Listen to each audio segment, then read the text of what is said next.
Squire of the Moon. I'm going to go over a little bit about some pole arms today. Spears, I think I've already talked a bit about spears, but we're going to go over like red pole arms. Your glaives, your kind of sport poles, I would say. Your sport glaive poles, those really super light carbon omnibats, range from 6 to 8 feet. I haven't fought a whole lot of glaive. My red fighting has been predominantly 6 feet and under. I have fought with some hammers. I fight with this a little bit, just not super often. It's kind of unique, but I'm going to go over a little bit different kinds out there, some basic starting points. I've fought enough with glaives to go over some of the starting points, but not much more than that. But basically, yeah, if you're getting into glaive fighting, you're probably thinking going 8 foot first or 6 feet. Those are the two most common, 6 feet or 8 feet. There are longer out there, but nobody really gets out like 8 foot or 9 foot, 10 foot, 12 foot glaives. They're just not out there. Those cores aren't really ready for that. The common thing you're going to see is a 8 foot band shot pole glaive. Old, been around forever. That is the predominant glaive out there. It's phasing out. It's not going to be the thing here probably about 5 years. 5 years I could see carbon completely taking over the market. But that's what most people can get. They're relatively cheap, or they've been around for a long time. People have them just chilling. Almost every fighter who's a competitive fighter has a glaive back there somewhere that he's tried that 8 foot glaive. 8 foot band shot glaives, if you can use them, you're going to be the most valuable person on the field aside from a spear, because you can open that wall up. You can tear that wall apart. And when you do that, creates room for guys like me, armored red fighters who can push through the line and start breaking that line open a little more, or that spear guy who is getting fucked with by that glaive. Because that's the thing, if somebody slaps their glaive on top of your spear, man, is that fucking shit hard to move. But that's the most common thing. It's really a powerhouse weapon. It's meant to be hefty. It's meant to break shield. It's meant to be scary. And it is scary. It's one of the most painful things to get hit by on the field. And a good person wielding one is going to be he's going to hit real fucking hard. And as he should. That's what they're there for. Your 6 footers tend to be usually wielded by somebody who's not as strong. They're more on the finesse side. That's a generalization, but people who want a little more speed, a little more accuracy than I would say an 8 foot glaive gives you. It's more of like a scalpel versus a hammer. That 6 footer you're going to be able to maneuver that a lot better. You're going to be able to move to different sides of the field a lot easier and react to stuff a lot easier. A 6 foot like omni pole is going to be a little more effective in that skirmish than that 8 foot glaive is. I mean, I can run up with a dagger and kill a guy with an 8 foot glaive. That 6 foot glaive, that 6 foot is like right in between the best of like your short reds and the best of like the long reds. It gives you that kind of best jack of all trades thing. And now there are more carbon 6 footers than ever. They're dumb light. Problem with that, I'm having a problem being able to take them on shields. People are blasting me with 6 foot carbon. I shouldn't say blast, that's a bad word. They're trying to blast me, but they're not hard enough. A lot of people either don't have the body mechanics to put the force into a 6 foot carbon glaive to get that force out of it. But the other thing is you're afraid of breaking it. It's that weird spot. You can make them, like this is a 2/3 fiberglass rod. You can make one of those 6 foot carbons on this and it'd be fine, but it's not as light as a carbon. You can get a lot of the same advantages, but it's more durable. But a lot of guys will go out and buy that carbon red and they'll go swing it and people aren't taking the red shots because they're just not hard enough because they haven't put enough practice. But you get a guy who's used to swinging an 8 footer, give him that 6 footer, he's going to have a good time at putting that force into there, and he's going to be fast. The other things you'll see is kind of your wacky weapons. This is a little more wacky. You go out to that 6 foot range, you get some hammers, you get some axes. It's a little crazy. You start going to that 6 foot range and 5 to 6 feet, you get a little wacky stuff in there.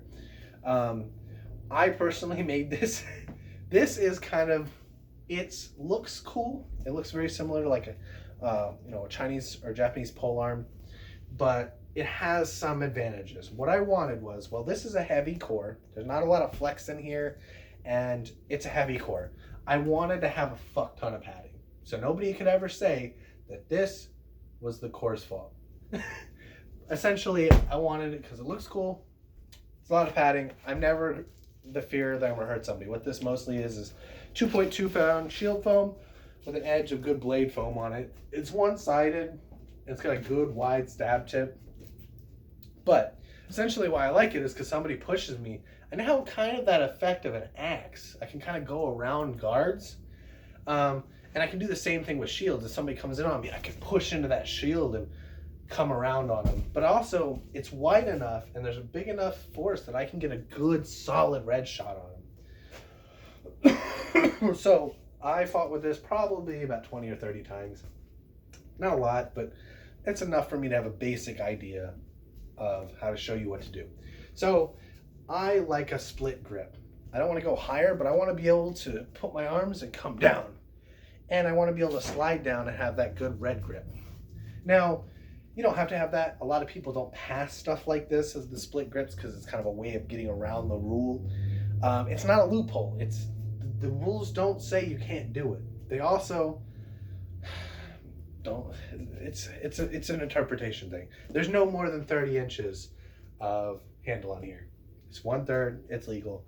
Some places just won't pass it. It's up to the checker. Some people rule zero it. I've never had a problem with people passing it around here. I've also never seen any safety issues that come from it. But I wouldn't go much higher than a couple feet below the blade. At least leave 1.5 feet, 2 feet. When I fight with this, I'm always in a support role. I'm going to get by that shield. I'm going to get by a red fighter. I want somebody who can defend me short distance. Well, I just go to town on that shield wall. This for me is a nutcracker. I'm trying to break open that shield wall, let my guys in. One thing you don't want to do for a long time, don't throw anything above like somebody's elbow level. You just don't need to. Like, especially now, if you've got a lighter pole, maybe you can start working on that. But like for the beginning, don't go above arm level, because if that person ducks, it's over. They're getting taken out. They're getting laid on the ground.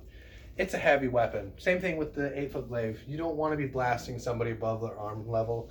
Most of the time, you're going to hit their arm, you're going to push through their arm, and you're going to fucking hit the guy's chest. I've had it happen to me. I've done it to people. It's pretty common.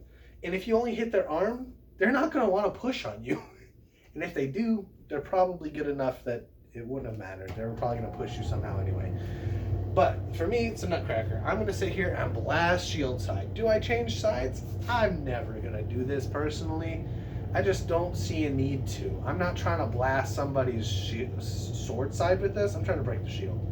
Now, if I get pushed or my teammates die, that's why I have the handle like this. I want to be able to throw quick, hard chops at somebody to blast their shield. So I'm going to run away, blast, blast, blast. I'm trying to kill that person as quick as possible, but I want to break that shield. I want to break the shield, and then if I can't, I'm going to blast at their leg. Nobody on God's green earth is going to stop me from hitting them in the leg with a weapon. Their footwork better be on point, or they better duck that shield down. So either I get a leg or I get a shield, because I'm blasting it. Now, do I pull at the last second so I don't take the guy's leg out? Usually, yes. I'm not going to blast the guy with this full force in the leg, because it's going to suck ass. But if their shield goes in the way, I'm going to blast the fuck out of the shield. Just what I'm going to do. Now, this is still stab. I'm still going to stab with this probably as much as I'm going to throw a red shot, because the stab deters people. I can stab at somebody, come up to a red, push down. Or I stab at them, come to a red, push down. Either way I grip it, I can do the same thing. The stab is going to come out, keep that person at bay, because maybe my sword border is fighting somebody else, or that spear's coming in and he stepped too far and I dodge and I want to stab him. That's what the stab's for. I want to be able to get that little precision I can. It's a wide blade, but I can still pocket some shots with this. I'll throw a lot of stabs, and then I will swing at shields. Now, if somebody is using Florentine or their single blue or whatever, I'm going to go a little lighter. I'm not going to blast somebody with a shield shot, force shot, when they're not using a shield. It's a polite thing to do. So I'm never going to overforce somebody. Now, can I knock their weapon out of their hand? Yes. Do I want to break their hand? No. I'm not saying you can. Probably not possible with this, but you can fuck somebody's wrist up. You can dislocate a shoulder or something. It's possible, but I've never had it happen. I want to have enough force where I can disarm somebody if I want to, but not ruin their day. So my 3 things are basically going to be this. Don't throw shots above the arm in the beginning.